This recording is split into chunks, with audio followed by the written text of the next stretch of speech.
Vamos o livro de Números, né? Porque teve o Dia dos Pais e semana passada a gente deu uma olhada nas decisões do Supremo, algumas, né? Demos início, aí eu joguei o PDF lá para quem quiser ver o resumo das outras decisões.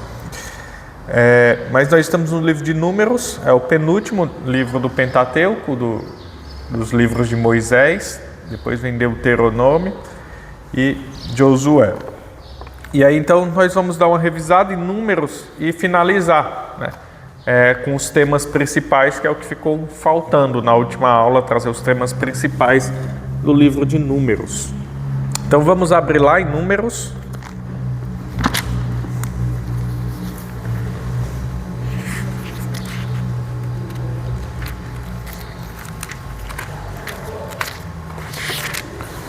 Podemos deixar aberto no início do livro, depois nós iremos ver outros.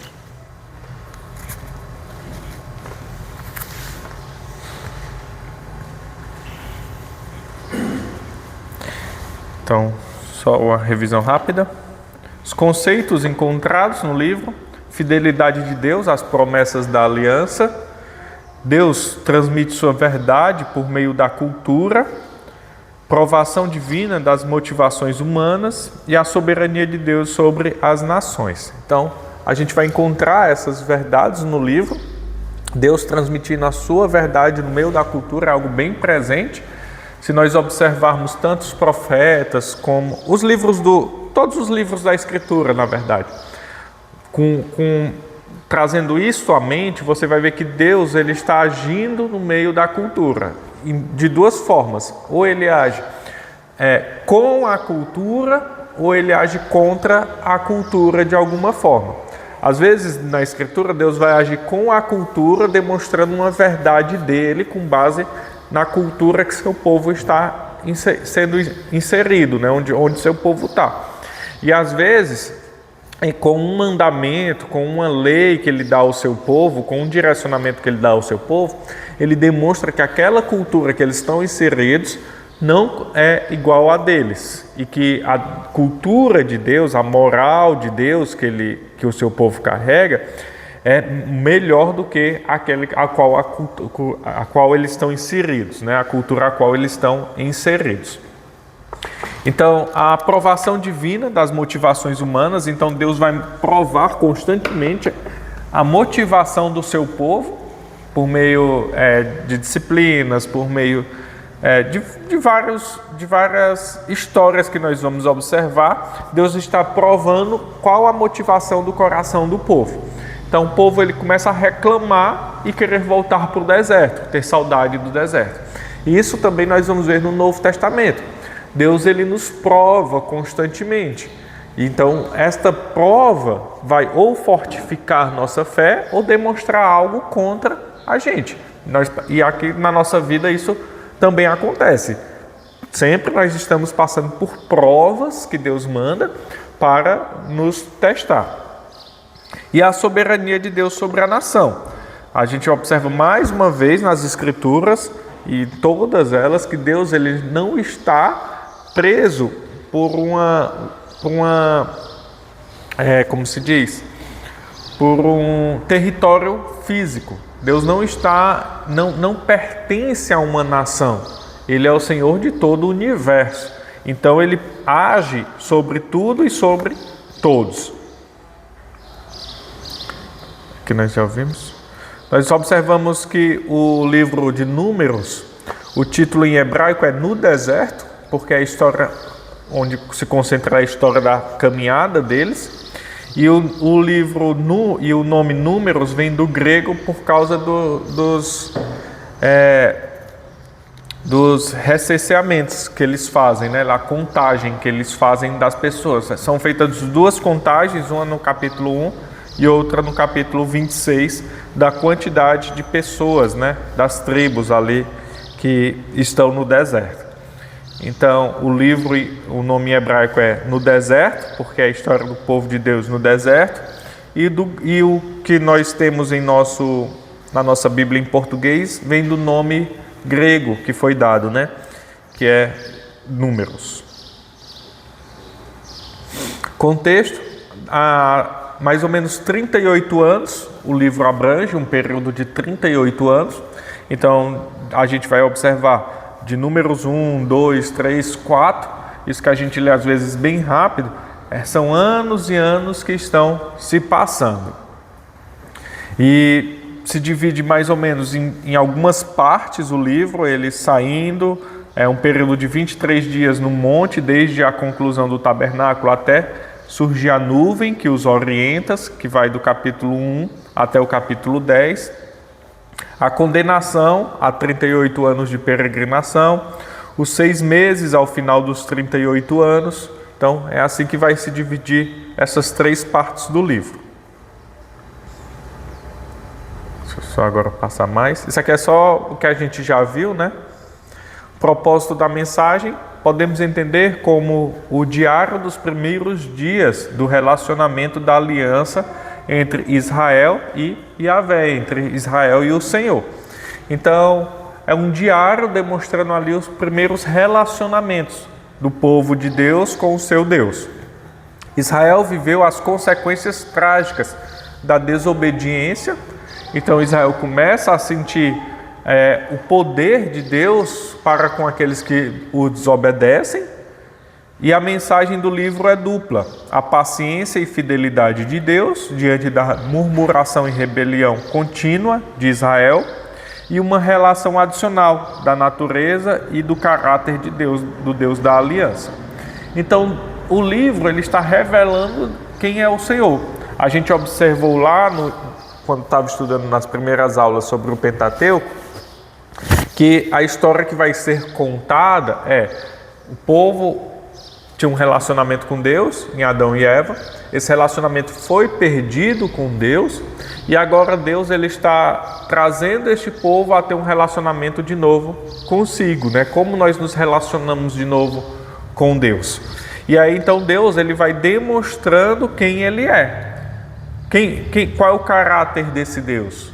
É um Deus santo, é um Deus justo, é um Deus que não tolera o pecador, é um Deus que não tolera o pecado.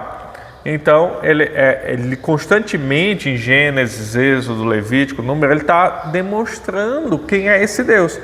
A gente vê Deus amando, a gente vê um Deus paciente, a gente vê um Deus que se ira com a injustiça. Então, Deus está se revelando nas Escrituras ao seu povo. Então, quando nós lemos a Escritura, nós estamos observando a revelação de Deus. Quem é o nosso Deus? Como nós conhecemos o nosso Senhor? Através da sua palavra. Aí o livro vai destacar a santidade de Deus, a nossa pecaminosidade, a necessidade de obediência ao Senhor, a tragédia da desobediência aos mandamentos divinos e a fidelidade total de Deus à aliança de Israel, com Israel. Então, Deus vai demonstrar um Deus santo, vai demonstrar também que o homem ele é pecador, mesmo diante das maravilhas que esse Deus faz.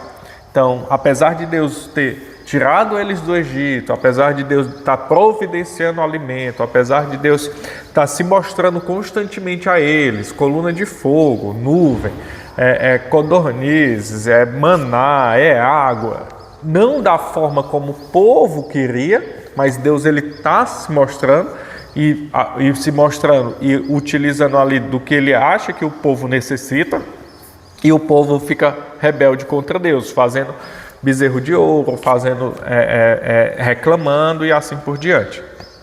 Então isso demonstra que o povo deve obedecer ao Senhor a qualquer custo. E essa falta de obediência faz com que o povo aconteça uma tragédia, né? Que Deus ele discipline esse povo. Então a fidelidade e também demonstra que Deus é fiel à aliança que ele fez no passado.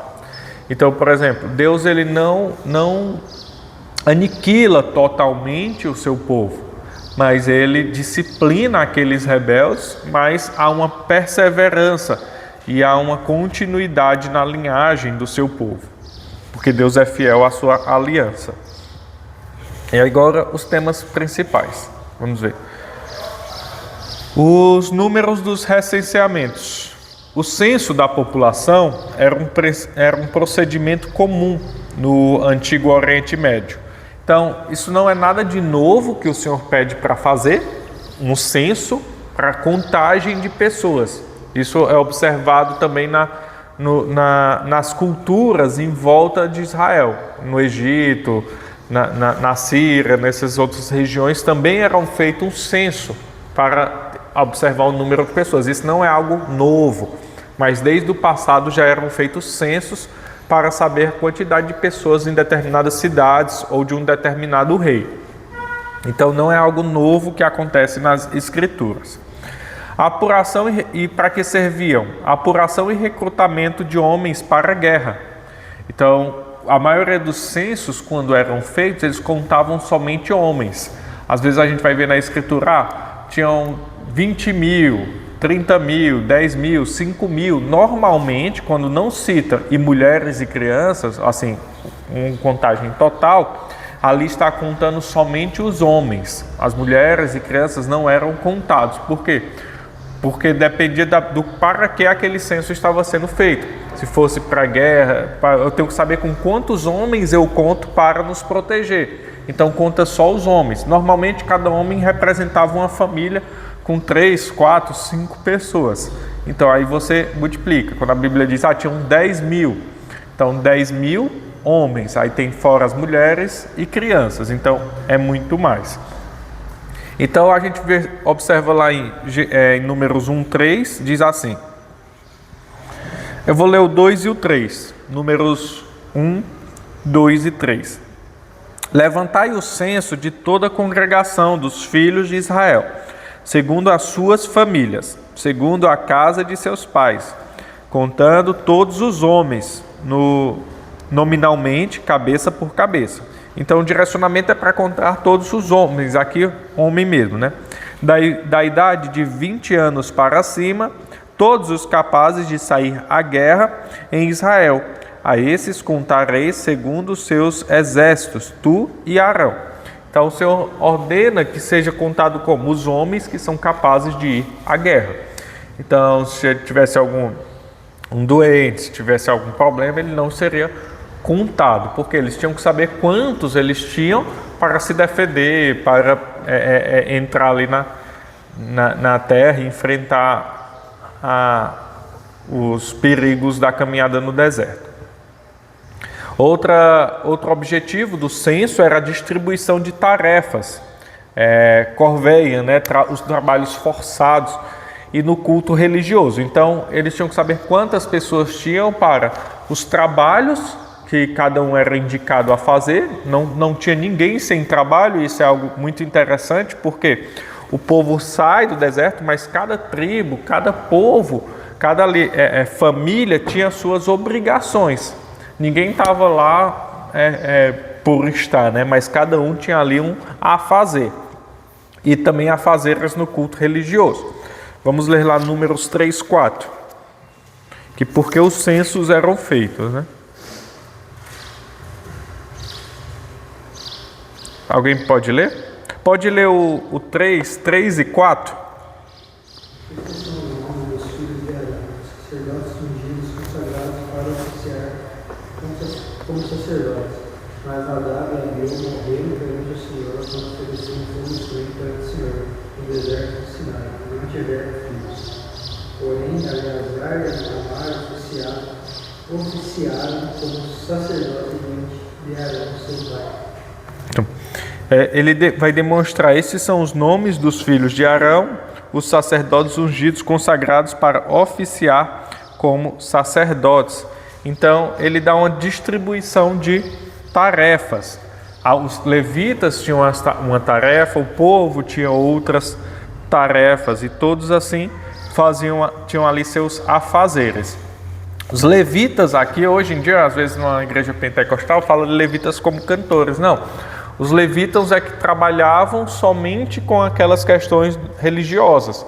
Eles faziam tudo, limpavam, cuidavam, zelavam por tudo, né? E 3, estabelecimento da base de cobrança de impostos. Êxodo 30. Vamos ver lá Êxodo 30, voltando. 11 a 16.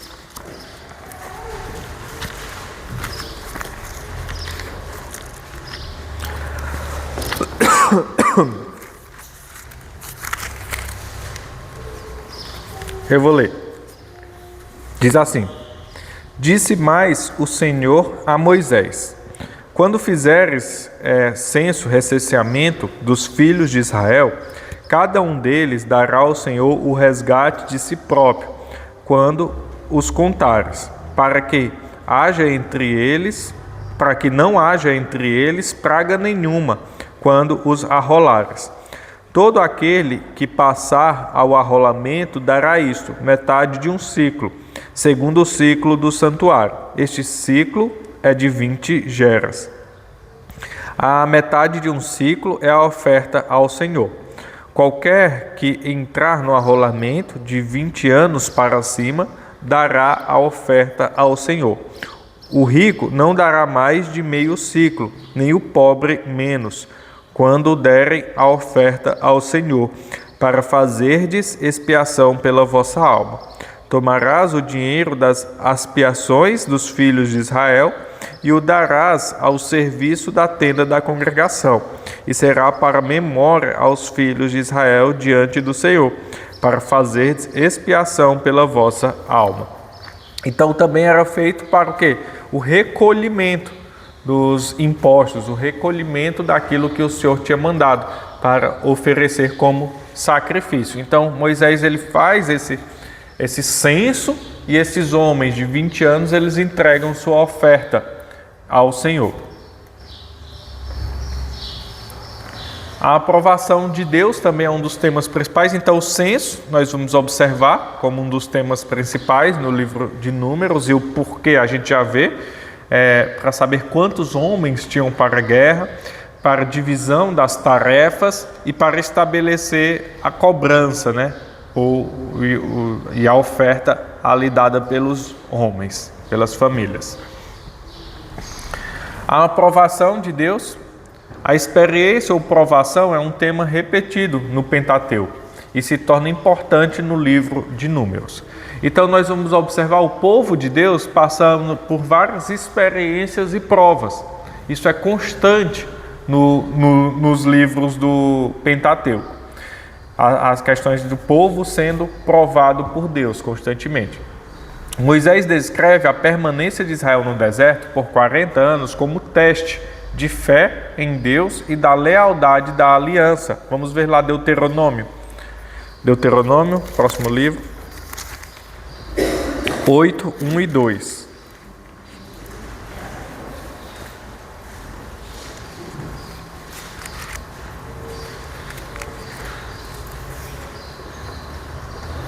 Alguém pode ler, por favor?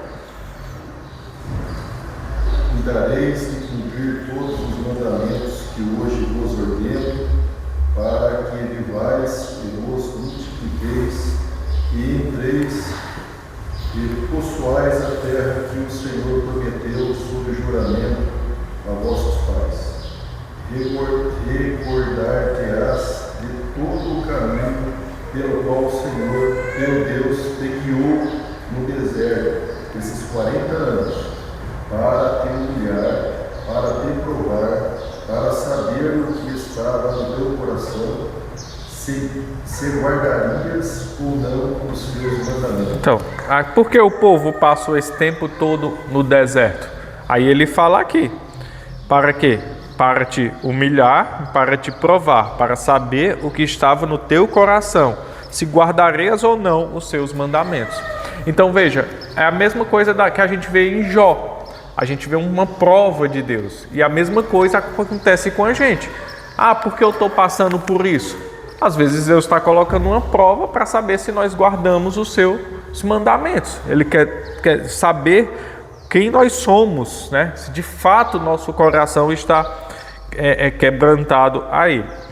E é interessante os versos seguintes, eu vou ler a partir do 3, que diz: Ele te humilhou e te deixou ter fome. Olha, isso é Deus, não é Satanás. Que é Deus quem realizou isso. Porque, por exemplo, às vezes você vai na igreja pentecostal e tudo de ruim que acontece, segundo os nossos olhos, é Satanás, né? Mas veja, aqui é Deus que está agindo. O que é que Deus faz? Ele te humilhou e te deixou ter fome e te sustentou com o maná. Então, ele traz algo que aos nossos olhos é ruim, a fome, e ele também traz algo que aos nossos olhos é bom, a bênção, né? Que tu não conhecias, nem teus pais o conheciam, para te dar o entendimento que não só de pão viverá o homem. O que é que Jesus diz quando é tentado lá no deserto? Nem só de pão viverá o homem, quando Satanás tenta ele. De onde é que ele tira isso? Jesus, ele lá no deserto, quando é tentado por Satanás, ele está usando a palavra de Deus. Ele não está se defendendo com suas próprias... Ele é Deus, né? Mas ele não está ali usando palavras novas. Então Satanás diz, olha, pede para que os anjos te sirvam. Aí ele diz, está escrito, nem só de pão viverá o homem. Então ele tira daqui, Deuteronômio 8:3. Esse texto que Jesus utiliza para se defender de Satanás, né? Não só de pão viverá o homem, mas de tudo que procede da boca do Senhor viverá o homem. Então o que é isso? A confiança nas promessas. Deus não disse que ia nos levar para a terra prometida? Deus não disse que nós íamos sobreviver? Então vamos confiar nele, porque nem só de pão viverá o homem. Nunca envelheceu a tua veste sobre ti, nem se inchou os teus pés nesses 40 anos. As vestes não se envelheciam, nem os pés, eles caminhando no deserto, se incharam. Então, aqui é a providência de Deus, o cuidado de Deus para com eles. Sabe, pois, do teu coração, que como um homem disciplina a seu filho, assim te disciplina o Senhor teu Deus. Então, a gente vê essa mesma questão em Hebreus 12, né? Vamos só abrir lá Hebreus 12? Só algo interessante assim, para nós.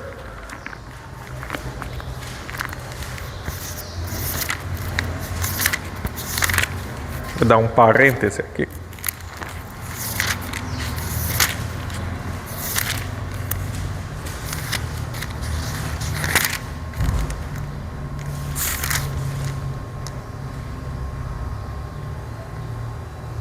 Aqui, é a partir do 4. Ora, a vossa luta contra o pecado ainda não tendes resistido até o sangue, e estáis esquecidos da exortação que, como filhos, discorre convosco. Filho meu, não menospreze a correção que vem do Senhor, nem desmaieis quando por ele és reprovado. Porque o Senhor corrige a quem ama e açoita a todo filho a quem recebe. É para a disciplina que perseverais. Deus vos trata como filhos. Pois que filho há que o pai não corrija? Mas se estáis sem correção, de que todos se têm tornados participantes, logo sois bastardos e não filhos. Então veja, mas Deus está sendo duro com o povo. Como é que Deus dá fome? Como é que Deus faz isso, faz aquilo? Mas veja, Deus ele prova o povo, mas ele também cuida do povo. Ele não está ali sendo mal, mas ele está querendo provar o coração dos seus filhos. Ele está querendo cuidar deles, demonstrar que eles tenham a esperança em Deus e não em outra coisa. Porque se tudo ocorresse bem, eles iam duvidar de Deus. Eles iam achar que não era Deus que estava fazendo, mas suas próprias forças, né? Sabe, pois, no teu coração que como um homem disciplina o seu filho, aqui é Deuteronômio 8:5, assim te disciplina o Senhor teu Deus. Guarda os mandamentos do Senhor teu Deus para andares nos seus caminhos e o temeres, porque o Senhor teu Deus te faz entrar numa terra boa, terra de ribeiros, de águas, de fontes, de mananciais profundos que saem dos vales e das montanhas. Terra de trigo e cevada, de vides, figueiras, romeiras, terra de oliveiras, de azeite e mel. Terra em que comerás o pão sem escassez, e nada te faltará nela. Terra cujas pedras são ferro, e cujos montes cavarás o cobre. Comerás e te fartarás, e louvarás o Senhor teu Deus pela boa terra que te deu. Guarda-te, não te esqueças do Senhor teu Deus, não cumprindo os seus mandamentos, os seus juízos e os seus estatutos que hoje te ordeno. Então veja, isso aqui é um direcionamento. Olha, vocês vão chegar numa terra boa. Guardem os mandamentos do Senhor. Então isso é algo interessante, por quê? Porque o povo quebra, ele não observa as promessas, mas eles vão viver com base naquilo que eles estão observando. Mesma coisa dos discípulos no caminho de Emaús. Que é que eles estavam, onde estavam seus olhos? Na expectativa frustrada. O Messias veio, morreu já faz 3 dias, e 3 dias umas mulheres viram, mas a voz da mulher não tem muito valor, né, naquele tempo, nenhum outro discípulo viu, então ficou por isso mesmo, a gente está indo embora. E está triste, porque a gente achava que ele era o Messias. Quer dizer, seus olhos estavam ali no presente, naquilo que estava diante deles. Então é uma prova, é uma questão de prova que Deus coloca em nossa frente. Então a gente, por vezes, é frustrado ou se decepciona de alguma forma com Deus, porque a gente quer que nossa vida siga um rumo e de repente é barrado por alguma coisa. É barrado, e aí isso nos frustra e nos afasta de Deus. Porém a gente não vê o cuidado constante de Deus em nossa vida. O alimento, as vestimentas, a saúde constante. E se Deus te der uma doença? E se Deus te der um momento de escassez? E se Deus mandar uma pandemia? Então isso ele prova o coração. Nisso ele prova o coração do seu povo. Moisés descreve a permanência de Israel no deserto. Eu já li isso. O propósito da aprovação é o ensino da dependência total do Senhor, o aprendizado dos mandamentos e mostrar a verdadeira condição do coração. Então Deus está mostrando quem nós somos. De fato nós somos pecadores, de fato a gente fala contra o Senhor, de fato a gente reclama, de fato a gente está insatisfeito. Então ele demonstra o coração e demonstra também o coração de Deus. A partir do momento que Deus ele nos prova, ele coloca uma provação, ele está demonstrando quem ele é e quem nós somos, e nos chamando a depender totalmente dele, como um filho depende do pai. O pai ele disciplina o filho, mas ele o alimenta, ele cuida, ele faz aquela disciplina para que o filho cresça, para que o filho amadureça, para que o filho seja um homem bom, uma mulher boa, né? Então, assim, nosso Deus nos trata. E às vezes, quando a gente observa Deus fazendo isso, a gente quer, não, mas como assim? Mas um filho trata um pai assim. É isso que Deus está demonstrando. Em Atos 7:39, o texto demonstra que os hebreus jamais tinham saído do Egito em seus corações. Então, por isso que eles não entraram na terra. Por quê? Porque no coração deles habitava o Egito. Eles saíram do Egito, mas levaram o Egito nos seus corações. Vamos ver lá, Atos 7:39.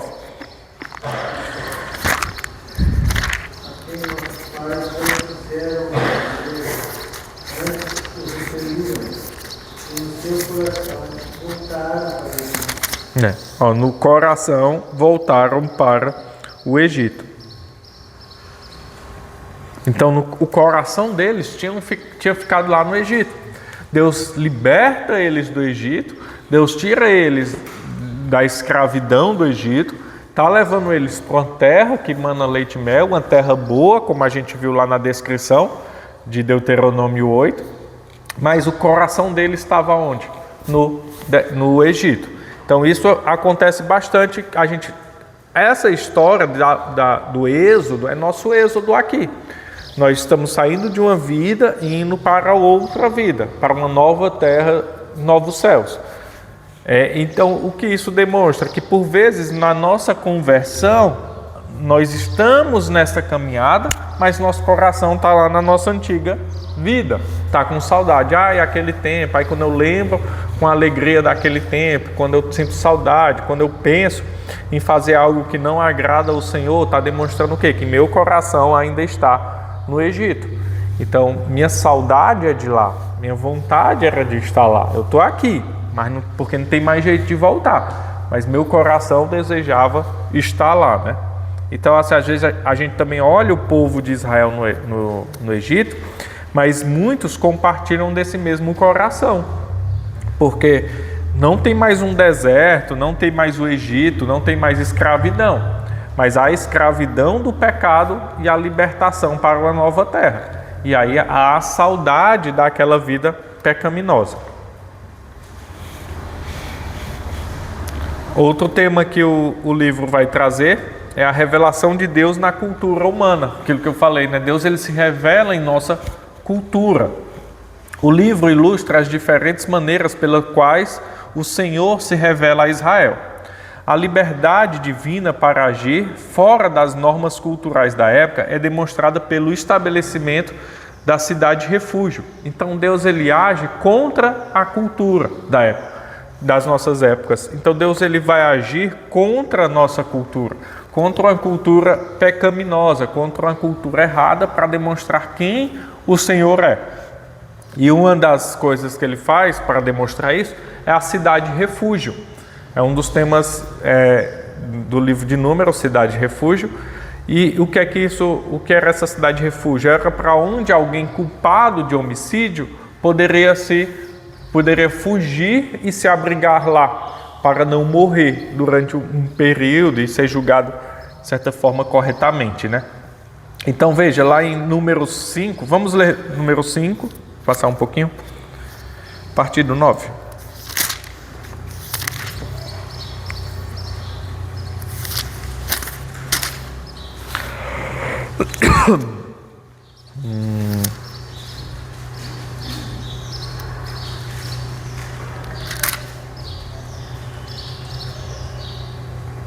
Não.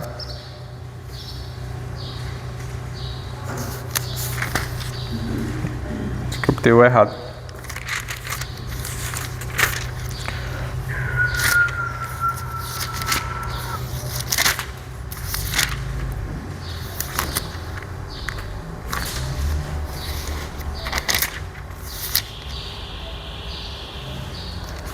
Já eu acho.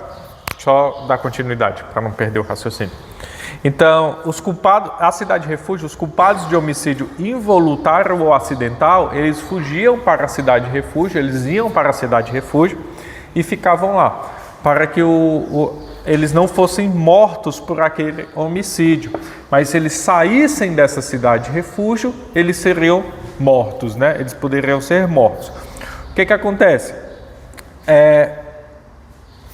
Foi criado para essa cidade-refúgio, que o Senhor ordenou que fosse criado, foi criada para limitar o costume do antigo Oriente Médio, de vingança de sangue, o qual o parente mais próximo da vítima era obrigado a vingar o sangue do membro da família morto. Então vamos supor, você acidentalmente mata alguém, está lá trabalhando, fazendo alguma coisa e sem querer você mata alguém.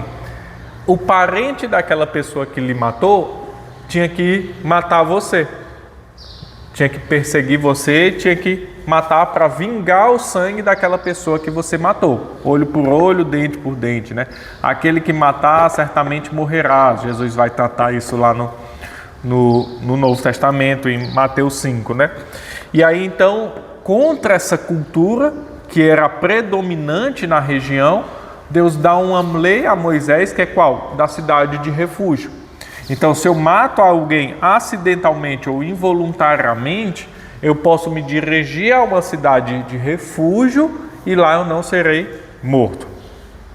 A cidade de refúgio era algo singular do povo de Deus no mundo antigo. Nenhuma outra cultura tinha isso de cidade de refúgio. Mas era o que era vigente era: você matou, alguém deve te matar. Era assim a regra vigente da época. Então Deus ele age contra essa cultura para preservar a vida. É interessante que Deus ele não coloca em todos os casos, mas somente aqui em um homicídio que você não tem culpa, né? É culposo, né? Você não tem culpa de ter matado, foi algo involuntário, então você pode se defender. Isso nós também observaremos nas leis dos animais, em várias outras que Deus está colocando contra a cultura da época. Oi? 35? Faltou o 3 aqui, deixa eu já ajeitar, ó. É porque o meu 3 aqui eu acho que está... Eu tenho que...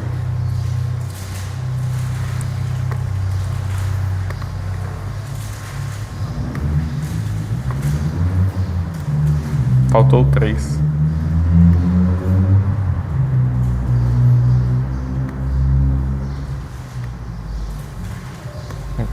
Vamos ver lá.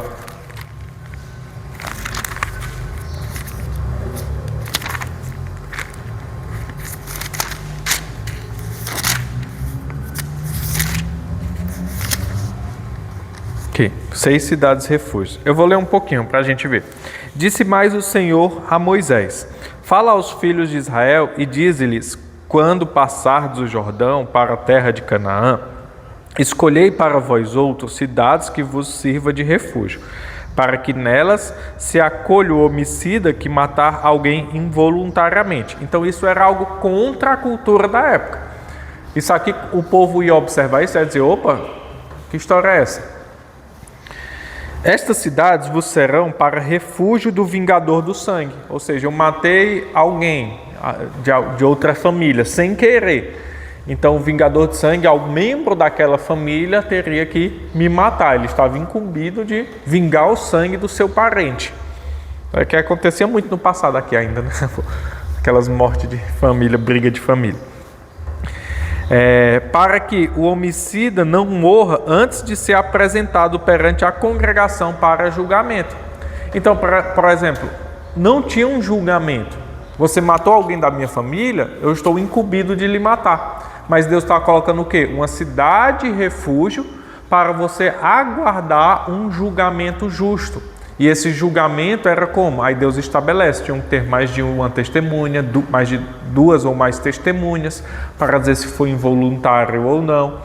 Os anciões iriam julgar aquilo se matou querendo ou não matou. Então, a partir de agora, tinha uma lei a ser seguida. Não era assim, eu matei e vou morrer. Não, tinha que seguir uma lei, para ver se aquela morte foi involuntária, aquele assassinato foi involuntário ou não. As cidades que derdes serão 6 cidades de refúgio para vós outros. 3 dessas cidades darei deste lado do Jordão e 3 dareis na terra de Canaã. Cidades de refúgio serão.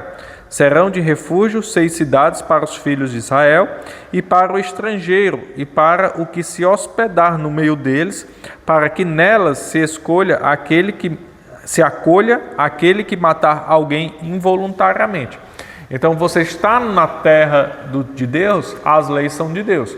Veio um estrangeiro e sem querer, involuntariamente, matou alguém. Ele também tem direito à cidade de refúgio. Não é só para o povo, mas todo aquele que está na terra do Senhor.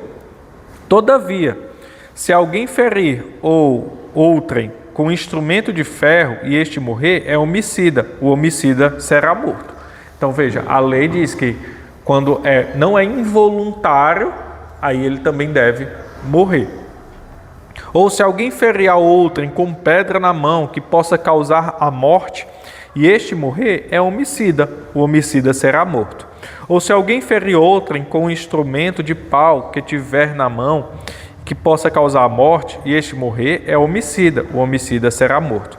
O vingador do sangue, ao encontrar o homicida, matá-lo-á. Se alguém empurrar a outrem com ódio ou com mau intento, lançar contra ele alguma coisa e ele morrer, ou por inimizade o ferir com a mão, e este morrer, será morto aquele que o feriu, é homicida. O vingador de sangue, ao encontrar o homicida, matá-lo-á. Então tem a lei a ser seguida. As cidades refúgios era para um homicídio involuntário, mas a lei também demonstrava que aquele que matar ele, e aquilo fosse voluntário, ele iria morrer. Mas diz não matarás. Lá, né? Então Deus ele está indo contra a própria lei, né, dele, que ele lá em Êxodo 20 diz não matarás, e aqui ele está dizendo que é para matar, não é para matar sem causa, né? Agora, se a lei é para ser seguida, então, por exemplo, se eu estou lá nos Estados Unidos, se tem pena de morte em um determinado estado, e eu matar alguém, eu estou sujeito à lei.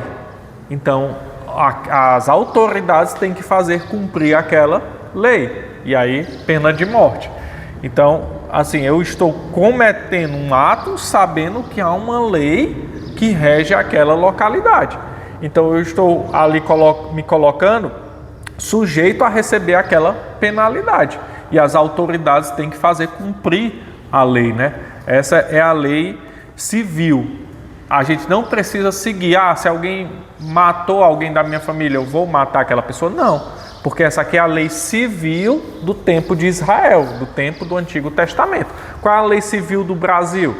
Aí as penas, se alguém fizer algo contra um membro da minha família, aí tem as penas que a justiça vai determinar para ele, né? Eu não tenho que ir lá e matar aquela pessoa, entendeu? Mas eu tenho que fazer a lei ser observada. Essa lei aqui nós não seguimos, a não ser que no Brasil, vamos supor, tenha pena de morte. Pode ou não pode? Aí depende da lei do país, né?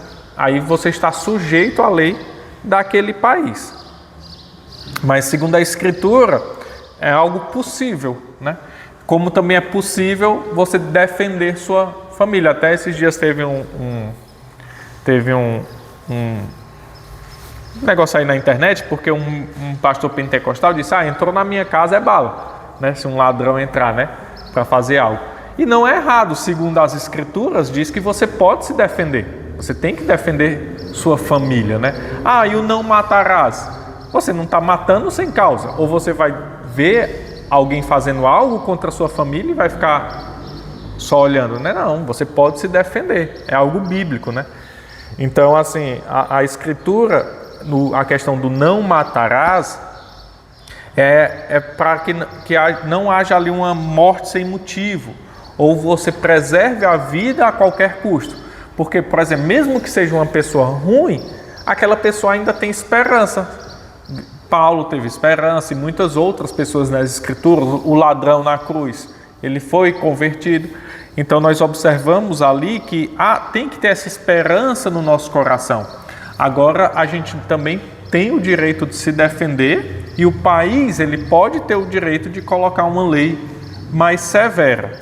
A gente quer isso? Não. A gente quer que todo mundo fique bem, a gente quer que todo mundo viva, porém as pessoas estão sujeitas à autoridade.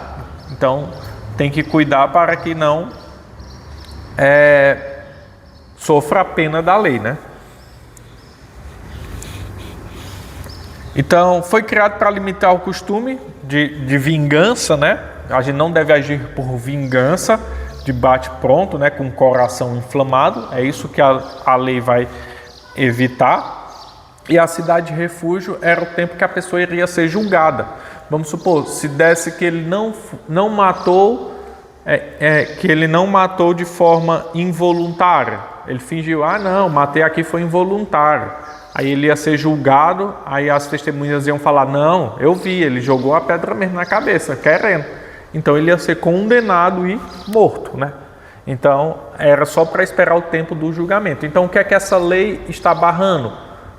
O impulso de matar. Ele matou alguém, eu vou lá, vou me vingar. Então a lei está impedindo esse impulso de vingança. Outra questão que contraria a cultura da época é a decisão das filhas de participarem da herança. A gente observou essa questão das filhas na aula passada, um pouco, que era o quê? Só quem tinha direito à herança eram os homens.